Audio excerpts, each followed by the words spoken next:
Hey, I'm James from Smokin' Dad Barbecue, and today we're doing a JoeTisserie chicken on the Kamado Joe 101. I was reading recently in my comments, James, when are you going to do a JoeTisserie chicken 101? And I thought, this is a video I made many years ago, so I went and looked back, and it turns out I haven't. Can't believe it. So today we are unpacking some of my latest tips and tricks and how to turn out the perfect JoeTisserie chicken on your Kamado Joe.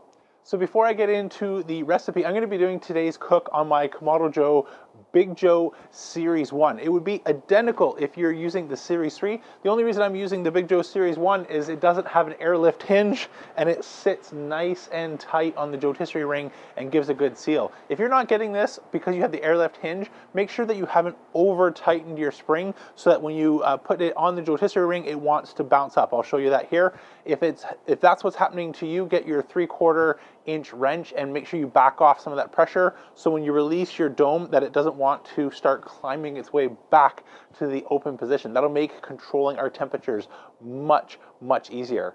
For fuel, you can't go wrong with any of my favorite three, whether that be Jealous Devil, Kamado Joe, or Fogo. And talking about fuel and flavor is a lot like recommending a coffee. Just because I like a dark, bold roast doesn't mean that's what you're gonna like. But my family absolutely loves Fogo Super Premium, especially on poultry, because it doesn't impart a chemical or a really strong, bold flavor that is a little bit easier to pick up on something like chicken versus if we were doing brisket and ribs. That's what I'll be doing today. So I've grabbed a fresh bag of Fogo, take the short end of the string, give that a pull so we can get our bag open, fill up our Joe and bank the coals to the back. And then using my Grill Blazer grill gun, I want to get a nice hot fire down in the center area, since that's where it'll be a bit of a self-feeding fire then, as the coals will crumble down into that fire and make sure we have a really easy to control fire.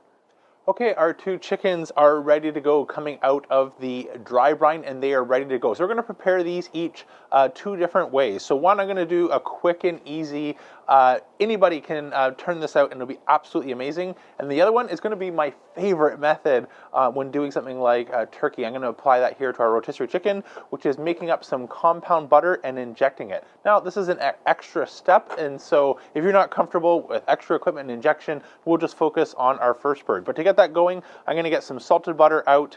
I've got some aromatics that we're going to melt in there, as well as a clove of garlic. So I'll take you fast forward while I get this into our pot and let that start to melt for our compound butter. So for our garlic, just going to use the heel of our knife, press down and release it. We're not going to spend too much time worrying about all the paper since we're going to strain these off. We just want to infuse our butter with the flavor of garlic. So I'll take you fast forward while we crush our cloves, toss them in there. Okay, so I'm going to add about 5 cloves in total. We'll save the rest for another day. You can absolutely use the prepared garlic. It's just much easier when you're using the large actual cloves to use the meat injector. Since the prepared garlic is really fine, it'll tend to clog up our meat injector, which is why I'm going with the original garlic. Let's add in our aromatics. They didn't have just rosemary, but they had some rosemary, thyme, a little bit of sage in a mixed package, so I'm just going to go with that for our aromatics today. So we'll let that melt down, start to incorporate together. Now we can get to work on our rub. I mentioned both of these have been salt dry brined using some Diamond Kosher crystal salt, and I never really measured before, so I'll just show you quickly on screen here. I ended up using about 8 grams of salt if you're interested in knowing the exact amount. One of the challenges with salt brining chicken in particular is salt doesn't penetrate fat, so we're not getting much flavor down into our bird, which is why we're going to add a rub with a little bit more salt, as well as in our injection bird, we're going to be injecting some butter, which will have some salt in it as well to help get that flavor down inside. So why do we normally dry brine? Well, it'll help dry out our skin, which is going to help that skin render out and get nice and crispy, as well as the salt that we do add inside is going to help enhance that natural chicken flavor. So for our rub, I'm just going to take you fast forward here and make up a little bit of our homemade rub. So I'm going to go 50-50 salt and pepper. Using my pepper cannon for measurement, I'm just going to fill up a cap. And while I'm talking about the pepper cannon, I got an email of an upcoming sale this weekend for Man Kitchen Day. So I think in that email, if I read that correctly, it's one of the lowest prices of the year. So I'll be sure to put a link down below. You can check that out. If you're new to the channel and just checking this out, I've been a big fan of the pepper can I bought a little over a year and a half ago now. I've been making my own rubs because it gives me flexibility on how much pepper I can get, the coarseness of the pepper, as well as grinding a whole bunch of other herbs and spices. So thanks Pepper Cannon for sharing that deal with me to pass on to you guys. Again, link will be down below, and I think those savings are stackable with my save 10%, so be sure to check that out for Man Kitchen Day. Okay, perfect. We've got our cap full of pepper. Add that in. Add in a cap of salt. So we're 50-50 salt and pepper at this point. I'm gonna go half cap of garlic, half cap of onion, and some paprika for color. And our rub is ready. Check in on our butter, nearly melted, still a little bit left there. That was 1 whole stick of salted butter. And again, here you do want the salted butter because we're trying to get some salt down into our protein. Let this come along, maybe bump up the temperature here so it goes a little faster. So since we've dry brined our 2 birds, the skin is going to have a hard time with the rub sticking to it. So if I put it on right now, not only is the wind wanting to blow everything off, but the dry skin is not going to take the rub. So we need a little bit of a binder. You can use, if you had spray butter, duck fat spray, but really any oil or natural fat is going to work fine. So I've got just a little bit of olive oil here, and I'm just going to put a couple drops on each bird, and then we'll rub that in just so we have a little bit of moisture for our rub to adhere to. We'll do both sides and add our rub. So we'll save just a little bit of our rub to fix everything once we get the 2 birds on our JoeTisserie. Since handling them, we're bound to knock off some of this, so we can worry about those fine touches at the end. Right now, for our second bird and those that are following along with the meat injector, let's start to get some of our compound butter with that rosemary, thyme, and sage into our bird. Start finding a spot here so I'm not puncturing the skin. Go in right in the middle of the breast, make a bit of a pocket, pump that up. You can see that breast pumping or swelling there. Hopefully it's coming through on camera. Let's do this on the other side. Okay, we're ready to get our 2 birds onto the JoeTisserie spit. Since we're cooking on the Big Joe today, it comes with 2 sets of forks. That's going to allow us to do both of these birds. And to help make it easier to know where to line this up, I've added a little bit of a center line right here with a notch. So I'll just show you a clip of doing that earlier. So that's much easier once you know sort of where center is. Since our motor sits here and this sits in the end, it can be a little bit difficult to know where to line that up. So I'm going to slide in some forks right towards that line. And just while we're doing that, you do want to pay attention to where you're tightening the fork. So I'm not sure if that'll come through on camera, but we have a bolt coming down to a flat spot. If we were to sort of go on a bit of an angle or something funny and not really pay much attention to how we're tightening, this is going to cause the forks to potentially slip and move, especially once we get heat. Metal expands, our bird contracts, and this is how many things come undone on a rotisserie cook. So by tightening that directly on the flat surface, we're going to give ourselves the best chance of having a nice stable base. Same thing on this side. Load in our first bird, tighten this up, our butter injected bird. And so now what I want to do is I'm going to get some butcher's twine to help stop with the flopping and fillailing. So we've got our wings are loose as well as our legs. So I'm going to get some butcher's twine, tie everything up nice and tight, and I'll meet you over by the pit once these are ready to go. Okay, we've got our 2 birds trussed up, and I've touched them up with a little extra rub to replace what I might have knocked off during the process. I'm going to take a meter probe. I always like to insert my probe after we get everything on so I can mind where our metal probes are, as well as where the cavity of the bird. So I'm just going to go into the front side of the breast on each one. So probe number 1 here is on our regular chicken. Probe number 2 is on our now looking slightly larger since it's plumped up with that injection. I'll put that right in like so. We're ready to get these on. A little tip, just set your pit right in that little notch for the JoeTisserie and make it easier to slide in our motor. Get that to line up. Now we can place everything down, turn it on, and since we use that center line to help line everything up, we don't need to shift anything around. Let's close our dome, adjust our vents. So let's close our bottom draft door down to about 1 finger's width here. That's good. And our daisy wheel, since we want to be cooking around 300 degrees, this would be about 400, so I'm just going to close that to about the halfway position. We'll keep an eye on our dome to adjust it. Let me show you what that would look like if you're using the control tower top. So if we were using our control tower top, we'd want to come to right between the middle of this first and second line. If we were to go up to here, that's about 350 degrees. If we were to go all the way open, we'd be about 450 degrees. So if you're using the control tower top, aim to come somewhere between the middle, between line 1 and line 2. So now that we've got everything stable right around 300 degrees, I'm just going to take our russet foil wrapped potatoes and place them right here in the charcoal basket in front of our coal. I'll move the camera in a second so you can see what that looks like. We'll reposition them. These should take about the 40 minutes to an hour that our chicken does. So again, those are right down where we don't really have any coals at the front, but we can place them in the coals if we need to accelerate the cooking. That's a great way to add a little bit of extra appetizers or side dishes when you're using the JoeTisserie.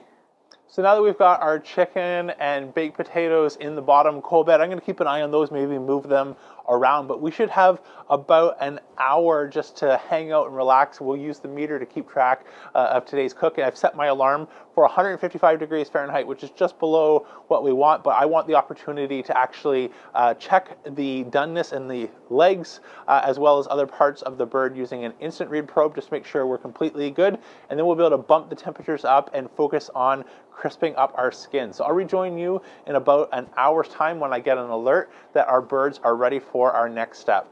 All right, we are exactly 1 hour into our cook, and the meter has let me know that we are reaching our finish line. So this is the fun part of the cook, where we are going to open our vents, open our dome, and try and slow down the cooking process. Since we're approaching 155 degrees, if we leave our dome closed and we crank the heat, not only can we not keep an eye on what's going on and potentially burn it, this is going to cook much, much quicker than letting, especially for me today, the cold ambient air slow things down. So we're going to go dome open, grilling, live fire action. Let me bring you nice and close, show you what that setup looks like.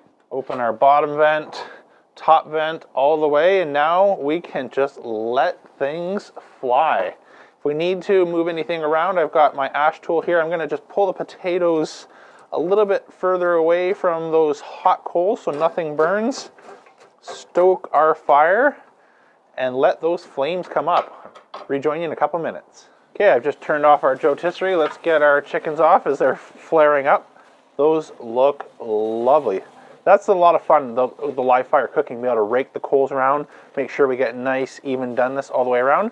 We're gonna let these rest on our board. I'll rejoin you in a couple minutes for our taste test. Don't forget, pull out our potatoes. Get some butter and sour cream for those as well. Those look good. All right, time for the best part of the day, at least for me, it's the taste test. So on my left, your right, is our butter injected chicken, and on my right, your left, is our sort of just normal, quick and easy, make a dry rub with a little bit of a binder, as well as our 4 potatoes. Let's come nice and close. We'll get a couple slices, and then I'm going to quickly move things back inside. As you can tell, it's still quite cold here. Winter is not quite left, even though it's technically apparently spring. So let's get nice and close. We'll do a couple slices, do our taste test, and I'll give you my closing thoughts. Let's take a look at our potato while we're waiting. Nice and tender, fluffy. Ooh, tastes good when you do that in charcoal. Just gonna move that over, take that inside so it doesn't cool off too much. Let's get our chicken. So this is our breast of our injected, our regular, a little bit of dark from our injected, and our non-injected. Let's dive in. Okay, let's start with our non-injected breast. I like treating the white meat or the breast in chicken a lot like our brisket, flat. You can judge a lot from the book and the cover. But if we start with the hardest parts, let's do that for our head-to-head. Cheers. That was a good chicken. Even before we get to our butter injected, something about live fire cooking. I've done a head-to-head, by the way, if you haven't seen that video. JoeTisserie versus spatchcock. Not only do I prefer it, my family and everyone else I've cooked on the JoeTisserie prefers it. There's just something about that live fire cooking, and I've applied this to not just chicken, things like beef ribs or chicken wings. It turns out a winner, and this is exactly what you'd want. Let's dive in for our butter injected. Go from the same spot. Cheers.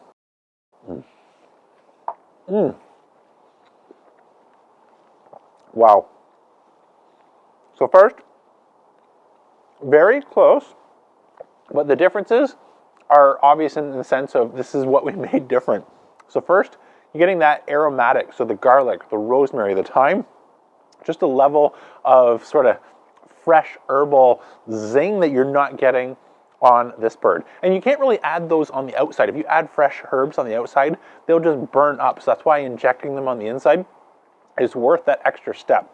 Second, the butter, well, I'm not really tasting the butter. That salt has been sort of deposited on the inside, and I'm getting the stronger flavor of chicken. Sort of salt does that, highlights the protein that we're cooking.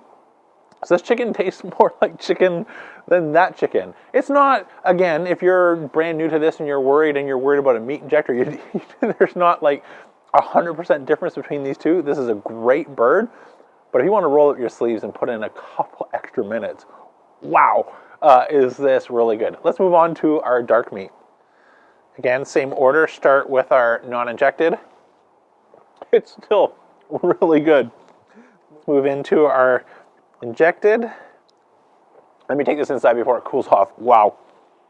Okay, I've taken both birds and our potatoes inside to the safety of room temperature versus what we're getting here in the Great White North. But as you could tell from that taste test, there's no wrong here. You want to keep things simple and easy. You can turn out an amazing winner. And if you just want to go that extra step, you can really get something that your friends, family will say, this is the best chicken I've ever had. And it's not, again, not that much more complicated, but appreciating different levels of comfort with tools and things like injection. When I first started with injection, I absolutely hated it. I've had this injector probably a little bit over 10 years, and the first thing I injected was the pork butt. Thought it was going great. You saw it start to swell up just like our chicken did, and it swelled up a little too much and exploded raw pork all over, and I didn't touch this for at least 5 years because that was a really unpleasant experience to clean up and have that hit you in the face.